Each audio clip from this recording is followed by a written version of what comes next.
and welcome to Guidance Review. I'm David Pudwill, and today we're going to be talking about FDA's guidance document on supplements for approved pre-market approval or humanitarian device exemption submissions during the coronavirus disease 2019 public health emergency.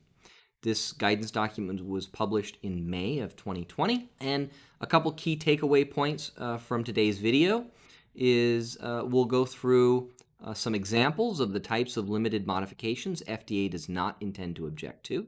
We'll also talk about changes that generally would require a PMA or HDE supplement or 30-day notice that are in and out of scope for this guidance document. And we'll also talk a little bit about the documentation for and identification of these limited modifications in your next periodic report. So without much further ado, let's go ahead and get into it. Here we've got an FDA guidance document, and we've got a couple links here. This will take us over to the regulations.gov site. And if we pull that up, we see here that there's some development work going on for beta.regulations.gov. And if we scroll down, we can see there are some attachments. There are also some comments, and we can head over to Browse Comments. I've got that pulled up over here. And if we go down, there are 4 comments that we can take a look at. And I'll go ahead and pull up the one from AdvaMed. And in August of 2020, AdvaMed submitted this particular comment to FDA for this specific guidance document. And they have a little preamble here. They talk about who AdvaMed represents, and this was submitted by Steve Silverman, a vice president over at AdvaMed. And the attachment is the comment form here, a number of comments on page 6, some suggested revisions and some comments and rationale for that, and they recommend moving some text around, adding some clarifications, making some changes that I anticipate FDA probably won't be implementing in this particular guidance. I think there's a difference of opinion with FDA, and a couple key points here, or a difference of opinion, I should say, that FDA will take to some of the comments made here, and also a suggestion for page 7. And AdvaMed's looking for a clarification around this comment for the periodic reports. And then AdvaMed's also making a general comment here that they suggest FDA clarify whether the changes authorized may occur for reasons other than the present public health emergency. For example, may a firm undertake equipment changes for reasons unrelated to the public health emergency without filing a 30-day notice. FDA has been pretty clear about that in the guidance as it's currently written, though there might be some nuance there. So if we head over to the actual guidance document, pull that up, and we can start making our way through it.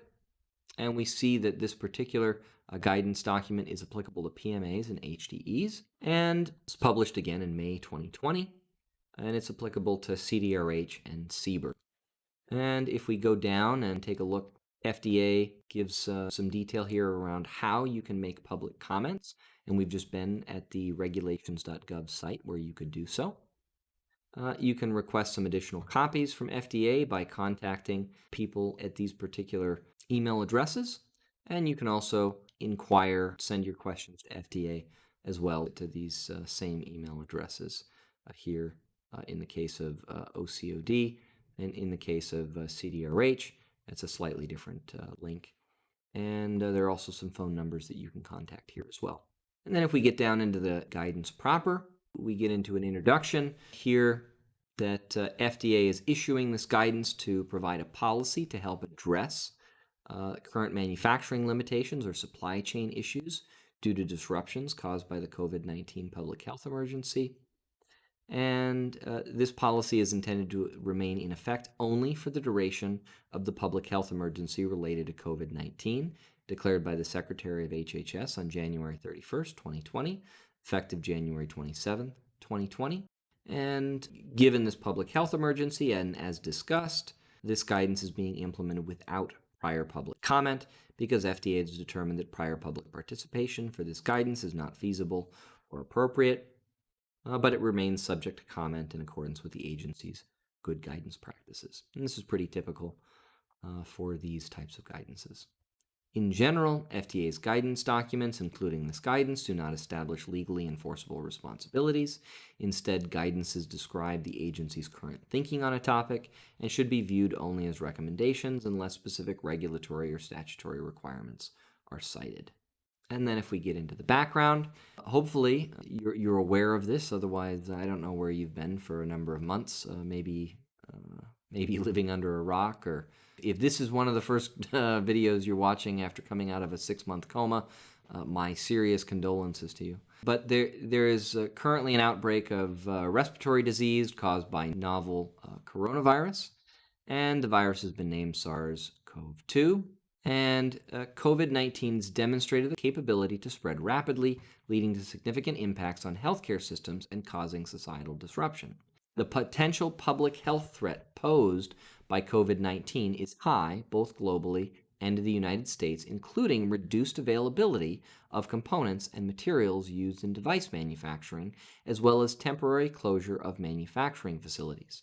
Due to these and other COVID-19 related developments, numerous manufacturers may need to make immediate changes, such as adjusting manufacturing processes to allow for social distancing, adapting their manufacturing or design due to supply chain disruption, or to moving device production to a region that is less impacted by COVID-19. To help foster the continued availability of medical devices during the COVID-19 public health emergency, FDA does not intend to object to limited modifications to the design and manufacturing of devices approved through either a PMA or HDE without prior submission of a PMA or HDE supplement or 30-day notice for the duration of the public health emergency. As discussed below, this policy applies to limited modifications affecting the safety or effectiveness of a device approved through the PMA program that would trigger the requirement that a manufacturer submit a PMA supplement or 30-day notice to FDA per Section 515D5A of the FD&C Act and 21 CFR 814.39. This policy also applies to limited modifications affecting the safety or probable benefit of a device approved through the HDE program, which would trigger the requirement that a manufacturer submit an HDE supplement or 30-day notice to FDA per 21 CFR 814.108. Examples of types of modifications may include, but are not limited to, design and manufacturing changes to address component unavailability due to supply chain disruptions, manufacturing changes to allow the establishment to maintain operations and accommodate social distancing practices, and as changes in manufacturing facility or establishment, as well as changes to packaging procedures. FDA believes this policy may help address current manufacturing limitations or supply chain issues due to COVID-19 disruptions, such as adding production lines or manufacturing at alternative sites, which may have different manufacturing equipment to increase manufacturing capacity and supply and/or reduce supply chain interruptions and manufacturing bottlenecks. The policy set forth in this guidance does not apply to design or manufacturing changes made for reasons other than addressing manufacturing limitations or supply chain issues resulting from the COVID-19 public health emergency or to any proposed changes described in a regulatory submission already received by FDA. And we get into the discussion. In developing this policy, FDA's intent is to help foster the continued availability of medical devices during the COVID-19 public health emergency, while being flexible regarding limited modifications made to devices that are subject to review by FDA through either a PMA or HDE supplement or 30-day notice. Therefore, for the duration of the public health emergency, FDA does not intend to object to limited modifications to the manufacturing of devices approved through the PMA program or the HDE program without prior submission of the required PMA or HDE supplement or 30-day notice, where the modification does not create an undue risk in light of the public health emergency and is necessary to address current manufacturing limitations or supply chain issues due to COVID-19 related disruptions. This policy also applies to limited modifications to address current manufacturing limitations or supply chain issues due to COVID-19 that also result in changes to the performance or design specifications, circuits, components, ingredients, or physical layout of the device, which would trigger the requirement to submit a 180-day or real-time PMA supplement or a 75-day HDE supplement. Examples of circumstances where FDA currently believes a modification would generally not create such an undue risk in light of the public health emergency and that may be needed to address current manufacturing limitations or supply chain issues due to COVID-19 related disruptions include, but are not limited to, the following. Changes that generally would require a PMA or HDE supplement, such as component changes due to supply interruption of the component as a result of COVID-19, and any necessary software or firmware modifications to accommodate such component changes that do not affect the performance of the device. Device material changes due to changes in manufacturing methods that do not affect the performance of the device.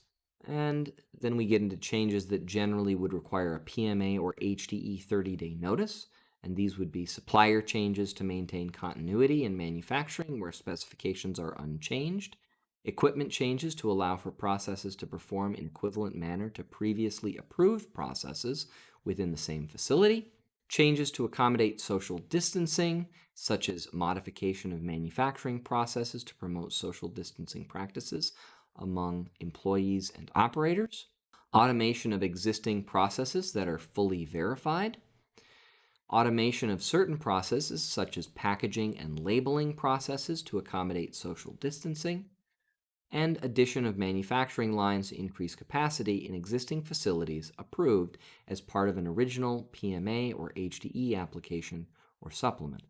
And then changes that generally would require a PMA or HDE site change supplement would be change in manufacturing facility or establishment to an alternative site with established good manufacturing practices that is compliant with 21 CFR Part 820, or during the public health emergency to an alternative site that is ISO 13485 certified. Examples of circumstances where FDA currently believes a modification would create such an undue risk include, but are not limited to, the following. Changes to the intended use of the device, including new indications for use of the device. Changes to the labeling of the device that are outside the scope of the recommendations described in other policies for specific devices during the public health emergency. Changes to the sterility assurance level, SAL, or sterilization method.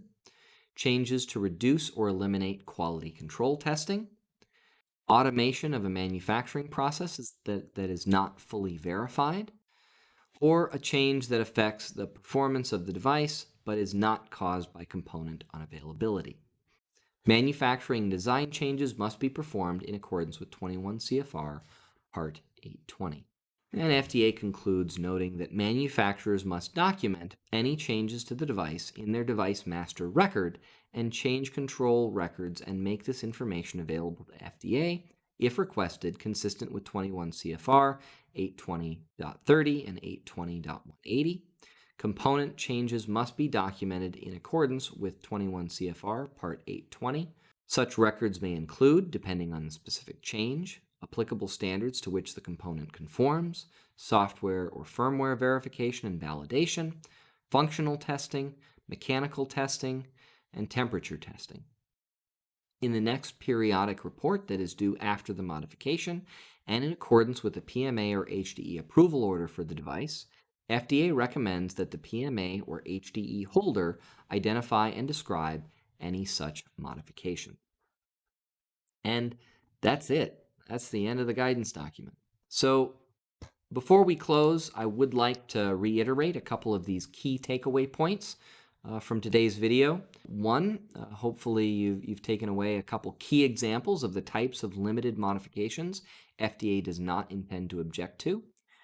Second, we've walked through some changes that generally would require a PMA or HDE supplement or 30-day notice, and which of these are in or out of scope of today's guidance document. And three, We've also gone through the documentation for and identification of limited modifications in the next periodic report. Thank you very much for spending some time with me going through this today. I hope that you found it informative and useful. Really look forward to any comments that you might have on this video or in general about what you would like to see on this channel. Please like and subscribe, and I look forward to seeing you in the next video. Thank you very much. Have a wonderful day.